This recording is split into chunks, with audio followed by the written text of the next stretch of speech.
सबसे पहले किसने बकी गालियां? आखिर कहां से आई हैं ये गालियां? गालियों का इतिहास क्या है? आइए जानते हैं। दोस्तों, दुनिया में शायद ही कोई ऐसा इंसान होगा जिसने कभी गालियां न बकी हों। कभी गुस्से में, तो कभी दोस्तों के बीच हंसी मजाक में, तो कभी खुद को एडवांस दिखाने के लिए लोग गाली गलौज करते ही रहते हैं। एक रिसर्च के मुताबिक एक इंसान आमतौर पर 6 साल की उम्र से ही गालियां देना शुरू कर देता है। यही नहीं, हर आदमी अपनी जिंदगी का औसतन आधा से पौन फीसदी वक्त गालियां देने में बर्बाद कर देता है। क्यों चौंक गए ना? लेकिन ये बात 16 आने सच है। गालियां आज हमारी जिंदगी में इस कदर घर कर गई हैं कि आज हम बोलचाल की भाषा में भी गाली का उपयोग करने लगे हैं। वैसे कई बार भद्दी गालियां सुनने के बाद आप में से बहुतों के दिमाग में ये प्रश्न भी आता होगा कि ये गालियां आई कहां से? गालियां बकने की शुरुआत किसने की? आखिर लोग गालियां बकते ही क्यों हैं? अगर आप भी ये सब जानना चाहते हैं तो बने रहिए हमारी आज की वीडियो के अंत तक, क्योंकि आज हम आपको गालियों की दिलचस्प दुनिया की सैर कराने वाले हैं।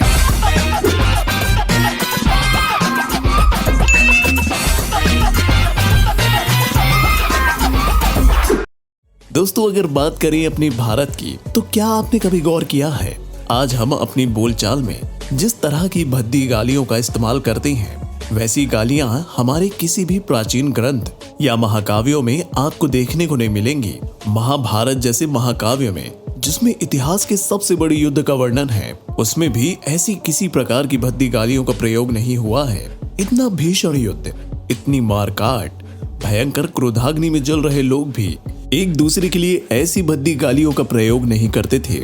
यहाँ तक कि ग्रीक ग्रंथ हो, जैसे होमर के महाकाव्य इलियड और ओडिसी में भी गाली नहीं मिलती है। कालिदास जैसे महान कवि भी नायिका के अंग अंग का मादक वर्णन तो करते हैं, पर किसी गाली का कोई संदर्भ नहीं देते। लेकिन आपको इन ग्रंथों और महाकाव्यों में कुछ अपशब्द जरूर देखने को मिल जाएंगे। वैसे अगर आपने ध्यान दिया होगा तो देखा होगा कि आमतौर पर आजकल जो गालियां हमें सुनने में मिलती हैं, वह पिछड़ी जातियों और औरतों को लेकर ही होती है। ऐसा क्यों है? इसका जवाब ढूंढ पाना शायद थोड़ा मुश्किल है, लेकिन चलिए हम आपको बताते हैं। आम मानसिकता को देखा जाए तो अगर किसी को अपमानित करना हो तो लोग उनके घर की महिलाओं को गाली देते हैं। इससे उन्हें लगता है कि उन्होंने सामने वाले का बहुत बड़ा अपमान कर दिया है, क्योंकि महिलाओं को ही घर का मान और सम्मान माना जाता है। अगर गौर से देखा जाए तो गालियों में जैसे स्त्रियों का संदर्भ दिया जाता है, वैसे ही पुरुष के लिए कोई गाली नहीं मिलती। और ये सिर्फ अब की बात नहीं है, इतिहास में भी ऐसा जिक्र नहीं मिलता।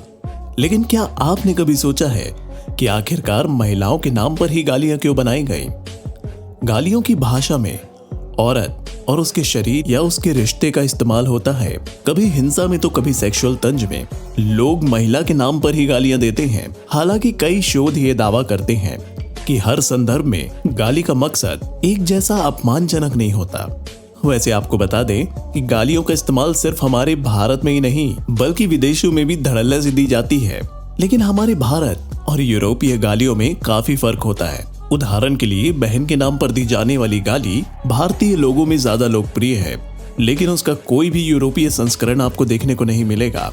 आपको जानकर ये हैरानी होगी कि ऑक्सफोर्ड की इंग्लिश डिक्शनरी के पहले संस्करण में FUCK शब्द मिलता ही नहीं है, क्योंकि वे इसे बुरा शब्द मानते थे। लिखित अंग्रेजी साहित्य में पहली बार इस शब्द का खुला इस्तेमाल कवि सर डेविड लिंडसी ने साल 1535 में किया था। दोस्तों, अगर इस बात पर जोर दिया जाए कि हमारे भारतीय समाज में गालियां आई कहां से, कि हमारी सामाजिक परंपरा में गालियों का बहुत पुराना इतिहास रहा है। बस फर्क इतना है कि उस वक्त आज की तरह भद्दी गालियां नहीं बकी जाती थी। उस जमाने में लोग अपने गुस्से या प्रेम को दिखाने के लिए अपशब्द बोलते थे। और उस जमाने की संवेदनशीलता का आप इस बात से अंदाजा लगा सकते हैं कि किसी को तू बोलना भी उस जमाने में एक अपमान सूचक शब्द के रूप में देखा जाता था। कहा तो ये भी जाता है कि अपशब्द का प्रयोग सबसे पहले ब्रज क्षेत्र में श्री कृष्ण के युग में किया गया था। उस समय गालियां केवल उसे ही दी जाती थी जो उन्हें अति प्रिय होता था। अपशब्दों का एक उदाहरण हमें महाभारत काल में भी देखने को मिलता है। बताया जाता है कि जब शिशुपाल पांडवों के राजसूय यज्ञ का हिस्सा बनने पहुंचे थे, तब उन्होंने भगवान श्री कृष्ण का घोर अपमान करने के लिए काफी अपशब्द बके थे। उस वक्त श्री कृष्ण ने उनके 100 अपशब्दों को माफ कर दिया था, क्योंकि उन्होंने ये वचन दिया था कि शिशुपाल की 100 गलतियों को माफ किया जाएगा।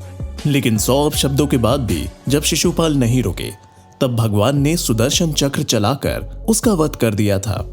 वैसे आपको बता दें, कुछ लोग ऐसे भी हैं जिनका ये मानना है कि भारत में गालियां अंग्रेजों के आने के बाद आई हैं। अंग्रेजों ने जब भारत पर अपना आधिपत्य स्थापित किया, तब उस वक्त के भारतीयों को वनमानुष, निग्रो, काला हबी, काला कूली जैसे अपमान सूचक शब्दों से संबोधित करते थे। और उसके बाद से ही भारत में धीरे धीरे गालियों का प्रचलन बढ़ा। दोस्तों, गालियां कहां से आईं और गालियां बकने की शुरुआत किसने की, इसका कोई स्पष्ट जवाब आपको इतिहास में नहीं देखने को मिलेगा। लेकिन इतना जरूर है कि वर्षों पहले आई ये गालियां आज हमारे जीवन का हिस्सा बन चुकी हैं। तो दोस्तों, यहाँ प्रश्न ये है कि आखिर लोग गालियां बकते ही क्यों हैं? तो आपको बता दें कि इसको लेकर लोगों के अपने अलग अलग तर्क हैं। जहां कुछ लोग कहते हैं कि गालियां देने से उनका गुस्सा शांत हो जाता है, उनके मन को शांति मिलती है, तो वहीं कुछ लोगों का मानना है कि गालियों का उपयोग उनकी शान शौकत दिखाता है। वह गालियां इसलिए देते हैं कि सामने वाला उनका कुछ बिगाड़ ना सके। कुछ लोग तो ऐसे भी है जो गाली ट्रेंड में देते हैं, जिन्हें पता ही नहीं होता कि वो गाली दे रहे हैं। जैसे आज आप कॉलेज और स्कूल के स्टूडेंट्स को ही देख लो, आजकल लोग गाली का उपयोग अपने आप को विशेष बनाने के लिए भी कर रहे हैं।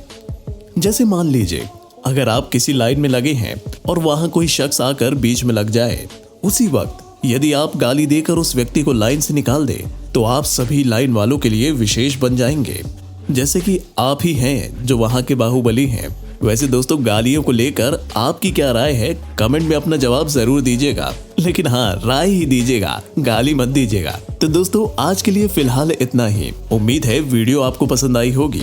अगर हाँ, तो वीडियो को लाइक और शेयर करना न भूलें। और ऐसी ही और भी अमेजिंग इंटरेस्टिंग वीडियोस देखते रहने के लिए चैनल को सब्सक्राइब जरूर कर लें। Thanks for watching.